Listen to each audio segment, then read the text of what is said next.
कर रहे हैं कि पेमेंट जो फंस जा रहा है या फॉर्म भरने में और जो समस्या आ रही है उन समस्याओं का समाधान जल्द से जल्द किया जाए। अभ्यर्थी हमें फ़ोन करके बता रहे हैं कि उनका पेमेंट फंस जा रहा है और फॉर्म नहीं भरा पा रहा है। कई अभ्यर्थी क्लियर नहीं हुआ, पेमेंट फंस गया और वो आगे फॉर्म नहीं भर पा रहे हैं। 9 साल के बाद बीएसएससी द्वारा इंटर स्तरीय बहाली आई है।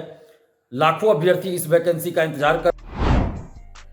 नमस्कार दोस्तों, मैं दिलीप कुमार। दोस्तों, बीएसएससी द्वितीय इंटर स्तरीय के फॉर्म भरने में कुछ समस्याएं आ रही है। हजारों अभ्यर्थी इस समस्या के कारण परेशान हो गए हैं। अभ्यर्थी हमें फ़ोन करके बता रहे हैं कि उनका पेमेंट फंस जा रहा है और फॉर्म नहीं भरा पा रहा है।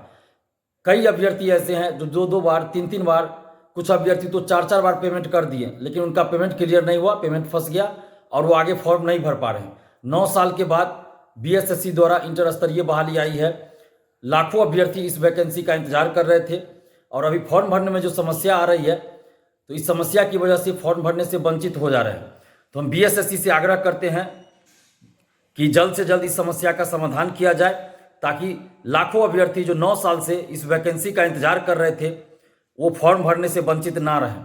इसलिए बीएसएससी से हम आग्रह कर रहे हैं कि पेमेंट जो फंस जा रहा है या फॉर्म भरने में और जो समस्या आ रही है उन समस्याओं का समाधान जल्द से जल्द किया जाए, ताकि जो अभ्यर्थी अभी परेशान हो रहे हैं उनकी परेशानी दूर हो सके और वो बीएसएससी द्वितीय इंटर स्तरीय के लिए फॉर्म भरने के बाद अच्छी से तैयारी कर सके और वो मानसिक रूप से अपने आप को परेशान महसूस न करे।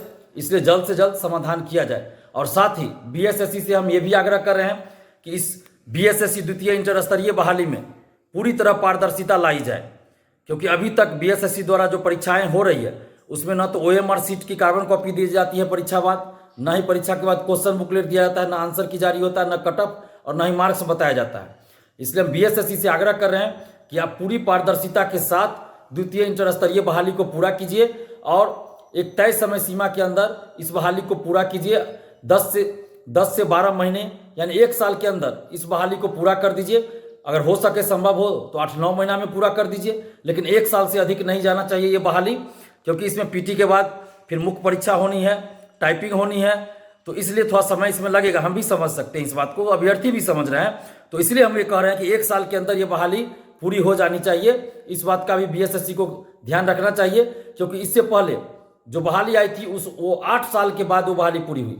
तो वैसा हश्र इस बहाली का न हो, इसलिए पूरी पारदर्शिता के साथ 1 साल के अंदर द्वितीय इंटर स्तरीय बहाली को पूरा किया जाए और इसमें परीक्षा समाप्ति के बाद ओएमआर सीट की कार्बन कॉपी और क्वेश्चन बुकलेट परीक्षार्थियों को दिया जाए, आंसर की जारी हो, जब रिजल्ट आए तो कटअप सभी का मार्क्स जारी होना चाहिए और परीक्षा में जो भी व्यवस्था बीपीएससी के द्वारा की जाती है उन सारी व्यवस्थाओं को बीएसएससी के द्वारा भी किया जाए, ताकि किसी भी तरह की गड़बड़ी ना हो, पेपर लीक की जैसी समस्याएं ना आए और किसी भी तरह से धांधली सेटिंग की बातें ना हो। इसलिए बीपीएससी के द्वारा जो भी व्यवस्था अपनाई जाती है परीक्षा कराने के लिए, उन सारी व्यवस्थाओं को बीएसएससी भी लागू करे। हम बीएसएससी से ये आग्रह कर रहे हैं। और अभी जो समस्या आ रही है फॉर्म भरने में कि पेमेंट फंस जा रहा है या और भी जो समस्या है, उन सभी समस्याओं का जल्द से जल्द समाधान करे बीएसएससी। हम यही बीएसएससी से आग्रह कर रहे हैं। धन्यवाद। जय हिंद।